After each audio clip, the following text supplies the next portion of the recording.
Next है हमारे पास plasma. Plasma arc welding. पहली बात तो हमें प्लाज्मा ही ना पता हो तो भाई साहब हम जाएं कहाँ। तो प्लाज्मा पता होना चाहिए पहली बात तो, कि प्लाज्मा क्या होता है। तो मैंने आपको एक दिन पहले भी शायद बताया प्लाज्मा के बारे में, अगर आपने पीछे वाले लेक्चर देखे हैं तो। प्लाज्मा मैंने आपको बताया कि भाई साहब ये कोई आग जब जल रही है, नॉर्मली हम कहते हैं आग जल रही है, ये प्लाज्मा है। तो एक्चुअली क्या है, जब हमारे पास इलेक्ट्रॉन्स जो है वो फ्लो करते हैं तो वहां पे हम प्लाज्मा, मैं आपको इसकी वीडियो भी दिखा दूंगा, एक छोटा सा एनिमेशन से भी आपको समझा दूंगा। तो प्लाज्मा जो है, जैसे हम जो देखते थे ना पुराने टाइम में ट्यूब्स होती थी, ये फोटो देख लीजिए आप, उससे आपको क्लियर हो जाएगा। ठीक है। हाँ, एक तो ये देखो, जब देखते हो कि बिजली चमकती है, बिजली चमकती है, लाइट चमकती है, तो वो जो चमकती है आकाश में, वो हमारे पास जो होता है वो एक्चुअली प्लाज्मा होता है। इलेक्ट्रॉन्स का आदान प्रदान जो है, इलेक्ट्रॉन्स का आदान प्रदान है, उसके कारण जो होता है वो प्लाज्मा होता है।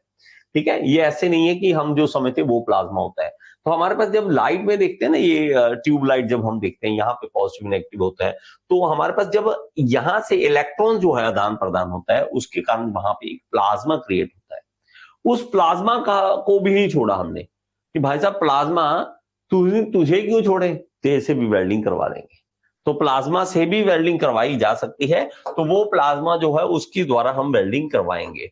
बहुत ज्यादा चीजें डेप्थ में नहीं जाने की जरूरत हमें। इसके अंदर जो जो मेन चीजें हैं वो हम बात करेंगे इसके अंदर, कि प्लाज्मा आर्क वेल्डिंग कैसे की जाती है। ओके, तो हमारे पास ये इसको देख लीजिए। ओके, इसको बोलेंगे PAW। कभी कभी PAW लिखा हो तो आपको पता होना चाहिए। Is an arc welding process in which plasma is used to weld workpiece. तो हम प्लाज्मा का यूज करेंगे वेल्डिंग करने के लिए। अब प्लाज्मा बनता कैसे है, लिखते हैं इसको। A plasma is created when one or more electrons are torn from free from an atom। किस तरह से, देखो मान लीजिए कि मेरे पास यहाँ पर मैं आपको यहां से दिखाता हूं। मान लीजिए मेरे पास एक कोई भी एटम है, न्यूक्लियस है, और यहाँ पे इलेक्ट्रॉन्स है, यहाँ पे इलेक्ट्रॉन्स है। ओके, और ये इलेक्ट्रॉन जो है वो घूम रहे हैं इधर उधर। मैं इस तरह से इलेक्ट्रॉन्स बनाता हूँ, आपको समझ आ जाएगा। ये देखिए, इलेक्ट्रॉन्स यहाँ पर है, इलेक्ट्रॉन्स यहाँ पे घूम रहे हैं इधर उधर। जब अगर इसको यहां से डिटैच किया जाए, इस छोटे से इलेक्ट्रॉन्स को यहां से डिटैच करके निकाला जाए, तो यहां से जब निकलेगा, तो यहां पे जब निकलेगा तो यहां से एक एनर्जी रिलीज होगी, जिसको हम प्लाज्मा बोल देते हैं। तो इलेक्ट्रॉन को यहां से हटाना are torn free from atom. Electron को अलग कर दिया जाता है, फ्री कर दिया जाता है। अब plasma is generally a mix of these positively. तो ये क्या हो जाएगा इसका, ये मिक्सचर है किसका, these positively charge ion and negatively charge ion. तो नेगेटिवली चार्ज है और पॉजिटिव चार्ज है, इनका मिक्सअप हो जाता है। Most plasma are created when extra energy is added to the gas. Okay, knocking electrons free from the atoms. High temperature often causes plasma to form. तो इसके कारण, हाई टेम्परेचर के कारण प्लाज्मा यहाँ पे फॉर्म होता है, और इसी का हम इस्तेमाल करते हुए, इसका इस्तेमाल करते हुए वेल्डिंग हम कर लेंगे। ओके, चलिए, तो प्लाज्मा टीवी भी आपने सुना होगा कि प्लाज्मा टीवी होता है जैसे। ओके, तो हमारे पास क्या है, इसके अंदर जो मेन मेन बातें हैं उसको देख लेते हैं। अब plasma is the force through a fine bore copper nozzle which constrict the arc and the plasma exists in the orifice, exits in the orifice at high velocity। यहां पे देखिए, ये इस फोटो में आपको क्लियर होगा, यहां पे देखेंगे तो ये देखो, यहां से प्लाज्मा जो है वो नीचे आ रहा है। ये देखिए, ये प्लाज्मा आ रहा है यहां से। तो आप प्लाज्मा यहां से लेकर आ रहे हो, और अलग ये देखो यहां से क्या आ रहा है, वाटर कूल्ड टॉर्च है, यहाँ पे वाटर कूल्ड टॉर्च आएगी, कॉपर की बनी हुई है। तो इसको पानी से ठंडा किया जाता है। और नीचे इसमें से जो आ रहा है, ये देखो, हाई पहले आ गई डीसी सप्लाई, और इसमें कौन से यूज करेंगे, डीसी सप्लाई ओनली यूज करेंगे, एसी नहीं यूज करते हैं। डीसी सप्लाई आएगी तो हाई फ्रिक्वेंसी जनरेटर है, यहां से आएगा, और यहां से प्लाज्मा जो है क्रिएट करने के बाद यहां से लाया जाएगा, और प्लाज्मा जो है आगे फोकस करके वेल्डिंग करने के लिए यूज किया जाता है। इसको प्लाज्मा स्ट्रीम बोल देते हैं। ये देखेंगे, ये सारी क्या है, प्लाज्मा स्ट्रीम है। प्लाज्मा स्ट्रीम का मतलब एक जगह पे प्लाज्मा इकट्ठा है, तो उसको प्लाज्मा स्ट्रीम बोल देते हैं। ये नोजल ऑरिफिस है, कि एक छोटी सी जगह है जहां से निकाला जा रहा है। ओके, तो इसको यहां से वेल्डिंग करने के लिए इस्तेमाल किया जाता है। आई होप ये चीज आपको क्लियर है। ओके, हाँ, इसमें टेम्परेचर याद रख लें, ठीक है। Approaching the speed of sound, sound की स्पीड तक पहुंच जाता है। टेम्परेचर कितना होता है? 28,000 डिग्री सेंटीग्रेड तक पहुंच सकता है, इससे भी ज्यादा हो सकता है। इतना ज्यादा टेम्परेचर प्लाज्मा में ही पॉसिबल हो सकता है। ओके जी, चलिए इसको, ये GIF फाइल है, ये मैं आपको दिखाता हूं, यहां से दिखेगी इस फोटोज में। मैं एक मिनट, ये अलग से ओपन करना पड़ता है इसका, तो मैं आपको यहां से दिखाता हूं। चल जा मेरे भाई, ये GIF फाइल का प्रॉब्लम आता है। ये देखिए, आई होप ये क्लियर दिख रहा हो आपको। ये देखो, प्लाज्मा के कारण जो वेल्डिंग है इस तरह से की जाती है। ये देखिए, ये रहा, ये देखो प्लाज्मा से, ये देखो कटिंग कैसे कर रहे हैं प्लाज्मा से। ये प्लाज्मा की हेल्प से हो रहा है सब कुछ, ठीक है। ये प्लाज्मा की हेल्प से ये सब कुछ हो रहा है, ये देखो। ओके, आई होप ये चीज क्लियर आपको, प्लाज्मा की हेल्प से किस तरह से हमारे पास होता है, ठीक है। नॉर्मली जो बातें हैं वो सारी हम क्लियर इसके अंदर कर लेंगे। नेक्स्ट है हमारे पास लेजर बीम वेल्डिंग। अब लेजर का इस्तेमाल जब किया जाए, लेजर का इस्तेमाल किया जाए, लेजर आपने देखा होगा, छोटे होते भी आपके हाथ में एक छोटा से पार्ट होता है लेजर वाला उस तरह का नहीं।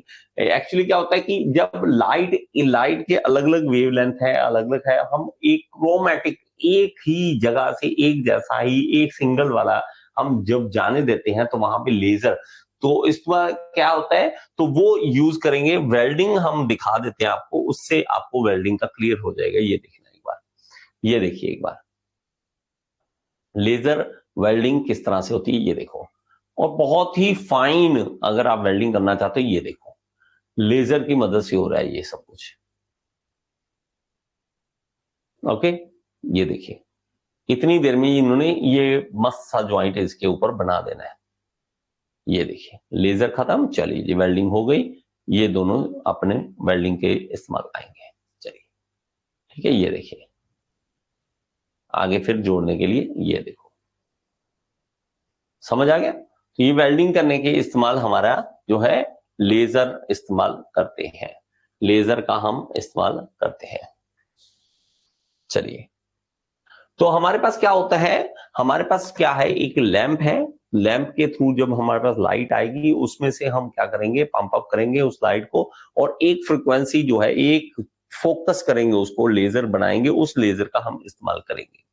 ओके, लेजर का इस्तेमाल करेंगे। Atoms are pumped into high energy level by venom lamp. इस लैंप का इस्तेमाल किया जाता है, हाई एनर्जी वाले एटम्स को यूज किया जाता है। At high energy level these atom emit energy to form photons.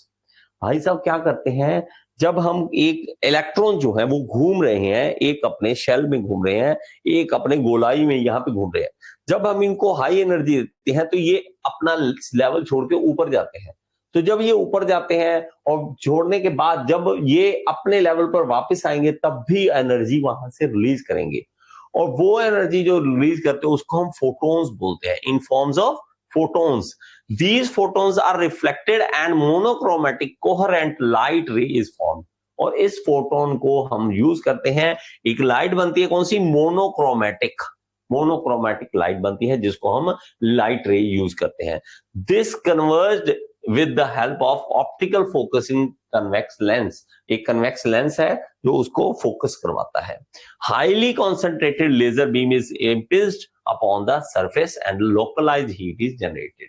तो हम उसको फोकस करते हैं एक जगह पे लेजर को, और उसके कारण हमारे पास हाई हीट जो है वहां पे जनरेट होती है। High melting temperature and medium thickness workpiece can be welded, इसके कारण किया जा सकता है।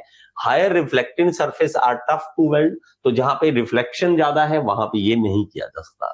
Minimum heat affected zone, no vacuum chamber, इसमें कोई वैक्यूम चैम्बर नहीं है, मिनिमम हीट इफेक्टेड जोन होता है। पोर्टेबल सेटअप है। Welding of aluminium, high carbon steel, copper, super alloy, extra in aerospace industry, इस सब में यूज किया जाता है।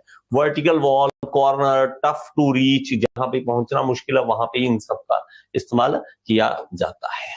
ठीक है, तो ये वेल्डिंग भी इवन आप देखोगे, ये भी आपको शायद पिक्चर क्लियर हो, तो आप कॉर्नर में जो ज्वाइंट बनाने के लिए, बहुत ही अच्छा प्रिसाइज बनाने के लिए लेजर बीम वेल्डिंग का इस्तेमाल करते हो। ओके, आई होप कि आपको ये वीडियो अच्छी लगी होगी, समझ आई होगी। अगर समझ आई है तो एक बार कमेंट बॉक्स में जरूर बताएं और लाइक का बटन दबा दिया करें। और अगर आप एसएससी जेई, आरआरबी जेई, किसी भी जेई एग्जाम की तैयारी करना चाहते हैं तो आप कोर्स ज्वाइन कर सकते हैं, मेरे साथ लाइव पढ़ सकते हैं। All in one AE JE course को ज्वाइन कर लीजिए। ये इस कोर्स का लिंक जो है आपको डिस्क्रिप्शन बॉक्स में मिल जाएगा और यहाँ पे ऐप का लिंक दे रहा हूँ, ऐप जरूर डाउनलोड करें। इसके अंदर फ्री एमसीक्यूज भी हैं जिसको आप अटेम्प्ट करके अपनी एसएससी जेई, आरआरबी जेई को क्लियर करने का सपना पूरा कर सकते हैं। Thank you so much.